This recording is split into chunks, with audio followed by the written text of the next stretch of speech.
Hi Leute, willkommen zu Dragon gebaut. Ich bin der Dirk und auf meinem Kanal dreht sich alles um Labwaffenbau. Unser heutiges Thema wird sein, und zwar für Dark Genesis werden wir nochmal hier so einen Spreizer bauen. Ich habe da mal so eine grobe Skizze gemacht, wie das ungefähr nachher werden soll. Mal gucken, vielleicht blende ich auch noch irgendwie so ein kleines Bild, so ein Artwork mal ein, wenn ich es hinkriege. Aber so soll das Ding nachher ungefähr aussehen. Ist quasi ein Speer, wo hinten noch so ein Behälter dran ist und vorne halt noch ein bisschen Spielereien und hinten. Also ich sag jetzt mal, der Speer selber, die Stange, das ist ja das kleinste Problem. Dafür habe ich mir einen runden Kernstab, einen 16 mm zurecht gesägt, weil ich muss gucken von der Länge her. Wie ihr seht auf dem Bild ist hier unten dieser Zylinder. Da werde ich mir eine ganz schnöselige Wasserflasche nehmen. Die werde ich dann den Deckel abmachen und werde das Teil quasi an einer Seite anschrauben. Da hat das Ding quasi dran. Ja. Dann kann man das Teil je nachdem auch auswechseln. Und dann werde ich ein bisschen nicht so ganz mehr an das Artwork halten. Also so im Großen und Ganzen halte ich mich ja nie so wirklich dran, außer so von der Grundoptik. So ein paar Eigenkreationen bringe ich immer ein. Dann kommt was Elektrik rein bei der Flasche. Beziehungsweise, ich würde mal sagen, hier so in die Metalldinger, die hier so am Rand sind. Also habe ich mir überlegt, das einfachste wäre natürlich die Drähte einfach in die Flasche rein und gut ist. Aber das wäre mir dann doch ein bisschen zu einfach. Naja, mal gucken. Aufwendigste momentan ist, mal abgesehen von der Flasche, dass ich das nachher mit der Elektrik alles hinkriege, würde ich sagen, die Spitze. Da habe ich ein ganzes Teil Schablonen für gemacht. Das Teil werde ich auch wahrscheinlich als erstes kleben. Ja, und dann schauen wir uns das Ganze mal an. Ich hoffe, das klappt alles so. So, die Elektrik tun wir erstmal auf Seite, die brauchen wir noch nicht. Das Wickeln von dem Stiel, das werde ich wahrscheinlich dann später machen. Mache ich wahrscheinlich dann nicht im Video, weil das ist hier, ich muss mal umbauen. Vielleicht kriegt ihr doch hin, dass ich hier so hinkriege, dass ich auch mal längere Sachen wickeln kann. Ich habe da schon was beim Umbau in Planung. Hier kommt eine größere Arbeitsplatte hin und dann kann man das vielleicht auch noch ein bisschen, dass ich das auch so mache, dass man sehen kann. So, da würde ich sagen, genug eine Frikadelle an das Ohr gelabert. Würde mal sagen, dass wir mal anfangen. Bleibt dran, wir sehen uns. Ja, ein paar Sachen habe ich dann schon vorbereitet. Das ist dann quasi, ich brauche hier unbedingt ein bisschen mehr Platz. So, und zwar habe ich die Flasche hier schon mal mit 6er Matte hier einen Kranz drum gemacht. Hier, wie ihr auf dem Bild seht, das ist hier so ein bisschen zylindrisch. Dann hier so, da bin ich am Überlegen, wie gesagt, den Deckel werde ich dann am Kernstab festkleben. Ich hoffe, dass das nachher mit einer Schraube und Unterlegscheibe, ich hoffe, dass das nachher stabil genug ist, wo ich noch ein bisschen, ich weiß noch nicht, ob das so ganz hinhaut. Ich hoffe es. Dann wäre mal hier das Teil. Da habe ich mir aus 16 mm Matte so ein Ding gemacht. Das kommt dann hier drauf, werde ich nachher bei. Dann können wir das hier so ein bisschen zylindrisch schleifen. Das mache ich allerdings hier nicht ganz rund, damit man auch noch vernünftig hinstellen kann. So, da würde ich sagen, dann werde ich erstmal das Ding hier schon mal dran kleben.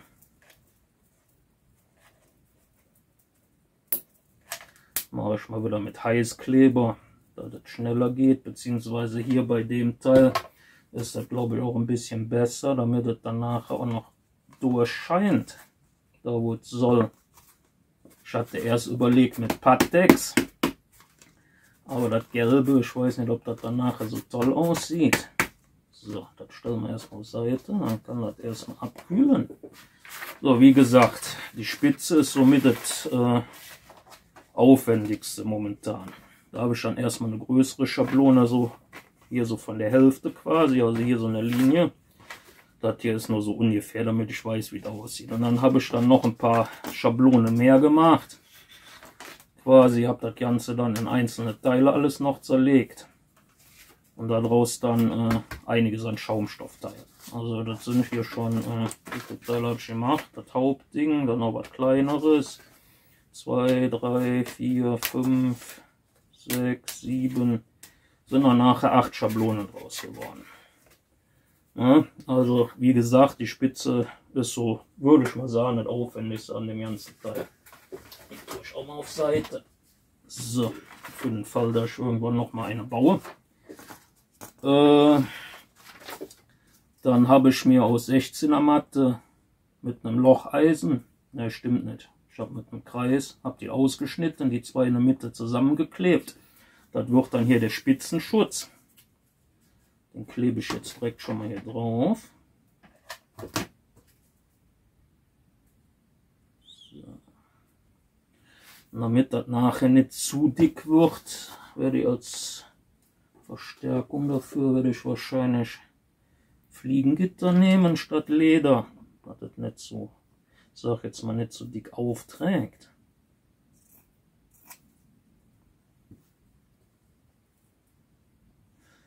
Das wird wieder so teils, so ein bisschen Cosplay, ein bisschen Lab. Aber ich möchte es natürlich möglichst safe bauen, wenn es geht. So. Gucken wir uns das ganze Elend hier mal an. Wie gesagt, normalerweise würde ich ja Leder für nehmen, aber jetzt in dem Fall will ich nicht so dick auftragen. Deshalb nehme ich halt Fliegengitter. Werde dann auch 2 oder 3 Mal drum wickeln. Kann auch nichts passieren. Und das Ganze kommt dann nachher dann noch in die Spitze mit rein. Und dann ist das eigentlich, müsste das gut sein. So, das Stück schneiden wir ab.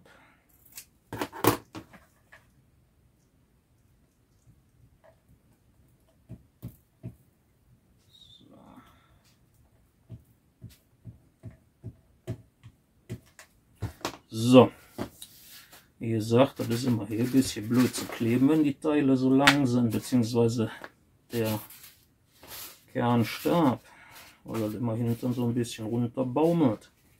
Das Ganze werde ich dann quasi hier so einkleben. Mal gucken, ob ich das hier nicht irgendwo drauflegen kann. Dann hoffe ich mal, dass ich das Ding hier so irgendwie da reinkriege. So. Machen wir erstmal nur so ein Stück der Spitze. So, sieht das schon mal gut aus. Wie gesagt, ich habe dann geguckt, dass ich dann auch 16er Matte nehme, weil der Kernstab ist auch 16 mm. Wird dann alles halt ein bisschen dicker. Dafür habe ich dann die Aufbauten von den Teilen hier nur mit 6er gemacht. Ich war erst am Überlegen mit 3er, dann mit 6er oder beziehungsweise hier den Klotz. Der müsste quasi eigentlich schon 10 sein, weil der relativ dick ist. Aber ich versuche das Ganze noch so ein bisschen elegant zu halten, wenn ich den hinkriege. So. Brauchen wir noch den Edding.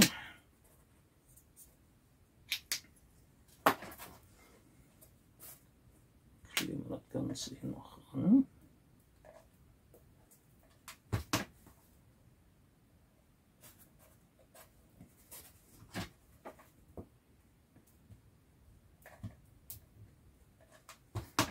Ich bin auch noch am Überlegen, ich das Ganze nicht noch mit Fliegengitter ein bisschen stabilisieren soll. Das ist vielleicht gar nicht mal so eine schlechte Idee. Weil ich muss ehrlich sagen, also außer für so Kampfstäbe und so nehme ich die runden Kernstäbe nicht so gerne für so Speere und so was, weil ich das immer ein bisschen blöd finde mit der Einkleberei. Aber das ist halt die Geschmackssache.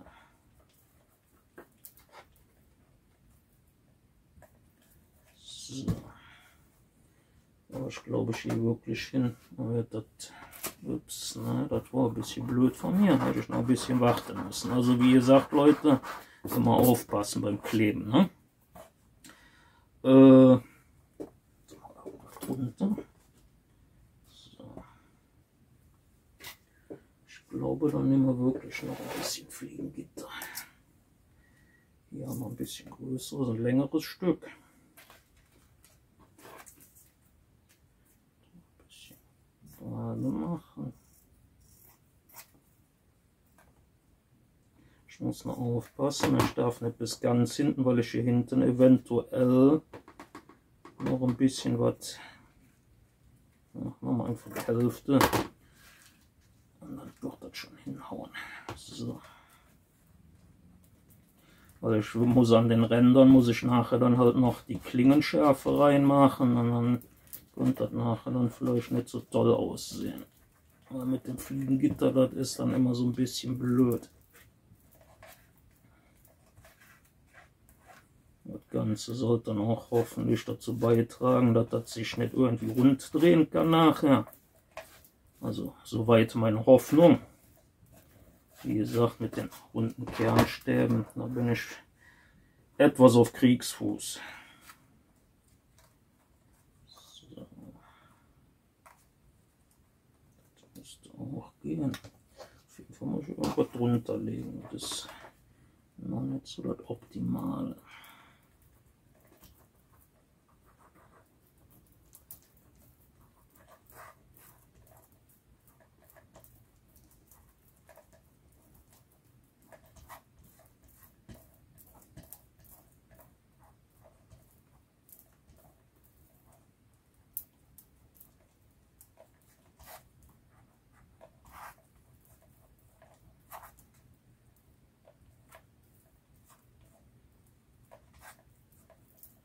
So.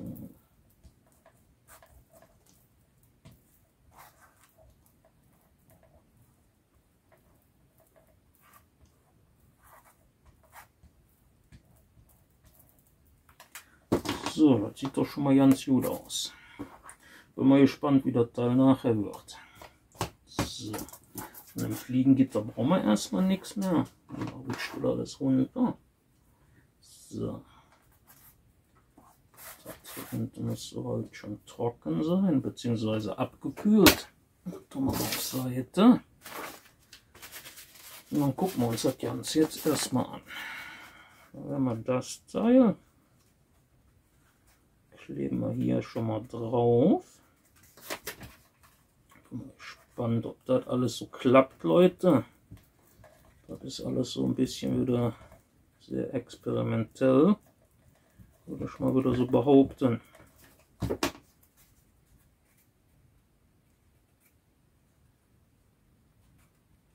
Also von den Maßen nicht so hundertprozentig. Hab da mal wieder ein bisschen schlampig gearbeitet, sage ich mal. Aber ich denke mal, das kann ich noch alles irgendwie ausbügeln. So. Den Rest kleben wir noch. Wie gesagt, macht das lieber mit Pattex. Ich mache das jetzt hier für das Video. Und den ersten Prototypen, den ich mal baue, mal mit Heißkleber. So, mal schauen, wie das nachher wird. So, haben wir hier die Teile. Die könnten wir eigentlich auch schon mal dran kleben.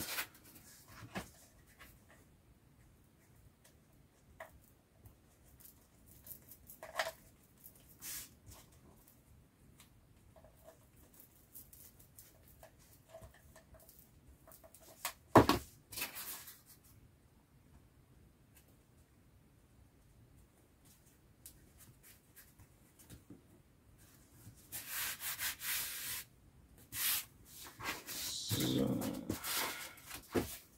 hier könnte man auch noch.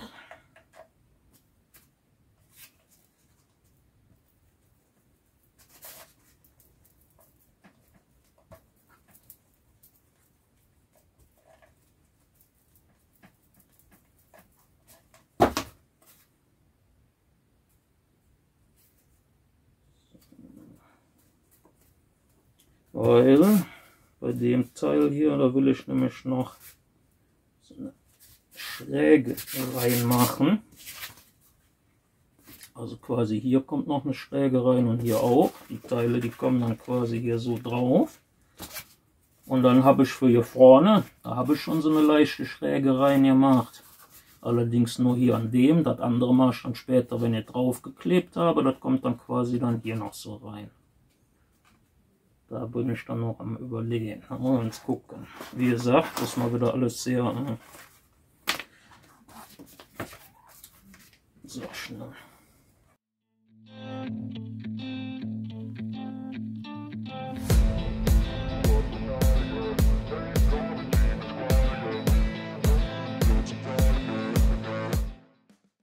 Wie gesagt, macht das am besten, wenn so Schlagkanten und sowas sind, mit Pattex. Ich mache das jetzt halt für das Video mal wieder mit Heißkleber. Also nicht wundern.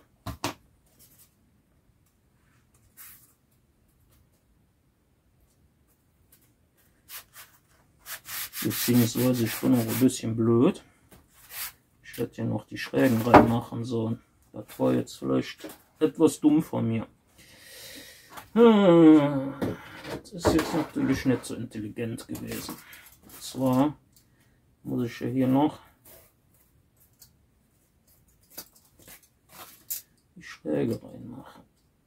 Das ist natürlich dumm.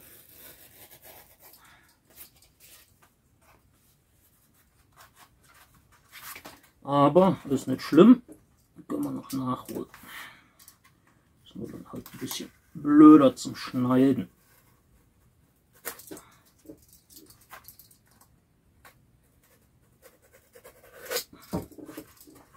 Ein bisschen kann noch. Ja, das war jetzt ein bisschen dumm von mir. Aber bei den anderen machen wir das direkt. Sonst passiert mir das nämlich auf der Seite auch. Ich kenne mich ja.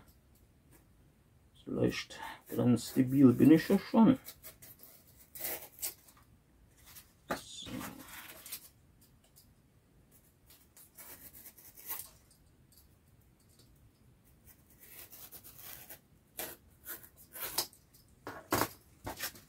Dann sieht das nachher nämlich auch ein bisschen hübscher aus.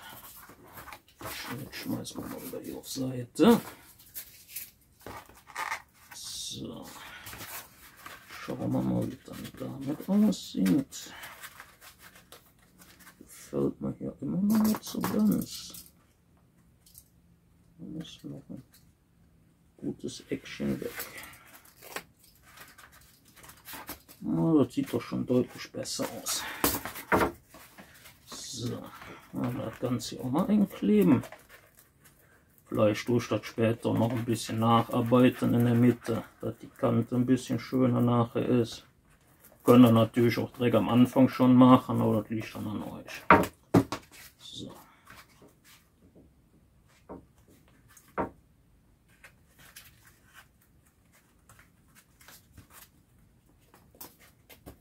So.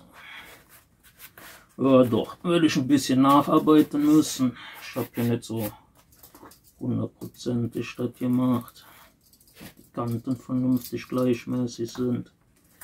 Aber so im Großen und Ganzen wird das schon nachher ganz gut aussehen.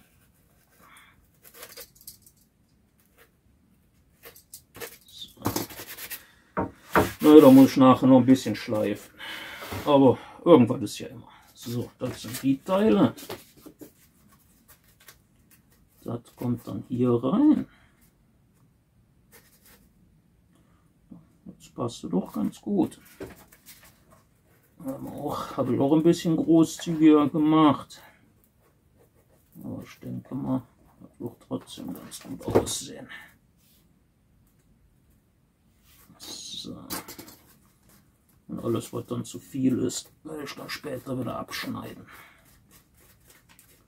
Oh, das sieht doch schon mal ganz gut aus, was ich hier so sehe. Ja? Gar nicht mal so übel. Da kann man doch mit arbeiten. Und machen wir das auf der anderen Seite auch.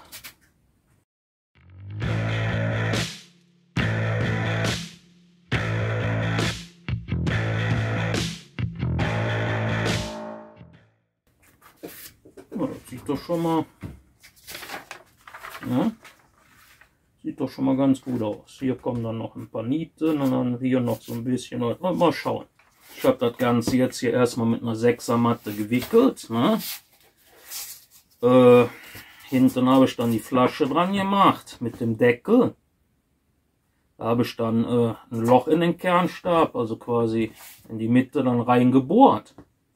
Aber ich muss ehrlich sein, das hat nicht so wirklich so stabil gehalten, wie ich gehofft hatte. Also ich hatte eigentlich vor, dass man das Ding abschrauben und austauschen kann.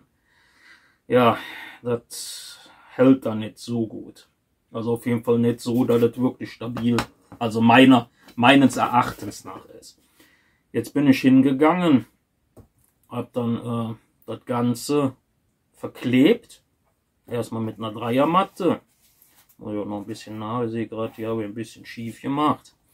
Und habe dann Fliegengitter ganz ordentlich drüber. Jetzt ist es so weitgehend stabil, dass man auch draufstellen kann, und wenn mal was gegenkommt, müsste auch nichts passieren. Wie gesagt, hatte ich eigentlich anders geplant. Jetzt so im Nachhinein hatte ich mir noch überlegt, um das Ganze so richtig stabil hinzukriegen. Allerdings könnte man das dann auch wieder nicht austauschen. Ich hatte den Kernstab ein Stück gekürzt. Prinzipiell hätte man den Flaschendeckel zum Schrauben weglassen können. Und dann das Ganze durch. Das passt, also bei der Flasche. Und hätte das quasi hier unten am Boden dann quasi festgeschraubt. Das hätte das Ganze so, ich denke mal, richtig stabil gemacht. Ist mir zwar erst so nachher rein, weil ich wollte das Ding ja unbedingt zum Austauschen, aber wie gesagt, das klappt nicht immer alles so. Dann hatte ich mir überlegt, weil hier drin mit dem Weißen hat sehr wahrscheinlich nicht so toll aus. Da hätte man dann theoretisch, um das Ganze so ein bisschen zu kaschieren, so eine Art Spiegelfolie drüber machen können. Wenn er versteht, was ich meine. Das wäre vielleicht noch eine geile Sache gewesen. Ja, das hätte dann auch das Licht noch ein bisschen mehr reflektiert, aber vielleicht baue ich ja nochmal ein und probiere dann damit mal aus. Um jetzt noch einen zweiten Prototypen zu bauen, naja, ist ein bisschen aufwendiger. Wie gesagt, das Ganze habe ich dann soweit verklebt. Das ist immer hier eine Dreherei in dem Zimmer. Wie gesagt, ich könnte mehr Platz brauchen, aber egal. So, wie gesagt, hier habe ich dann auch. Ja, dann würde ich mal sagen, dann werde ich da wahrscheinlich, werden das wieder 3 Teile. Also, wie gesagt, Leute, der Rohling ist jetzt so, das Grobe ist jetzt fertig. Das habe ich jetzt noch nicht dran gemacht, weil ich dann erstmal noch schleifen will, also den Griff, ne? Und dann diesen anderen, ich nenne mal Abzug, das ist auch soweit dran.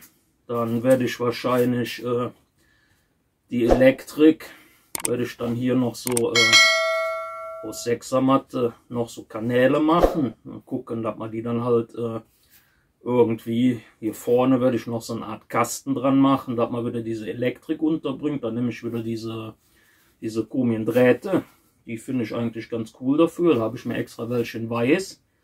Ich hoffe, dass die vernünftig leuchten, weil ausprobiert habe ich sie noch nicht. Das machen wir dann im nächsten Teil. Wie gesagt, dann kommen dann noch die Griffe dran. Und dann noch halt ein bisschen Verzierungen, Nieten und was so alles noch so drauf gehört. Ne? Noch ein bisschen schleifen, ein bisschen hier, ein bisschen da.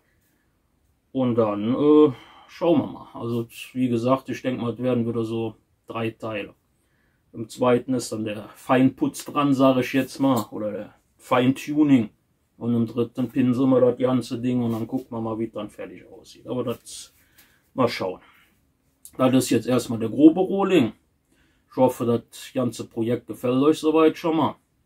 Also ich habe versprochen, dass es jetzt auch mal wieder Waffen gibt. Auch wenn das hier so ein bisschen leicht Richtung Cosplay geht. Ne? Also, obwohl hier unten eigentlich auch nichts passieren kann. Das ist eine weiche PET-Flasche.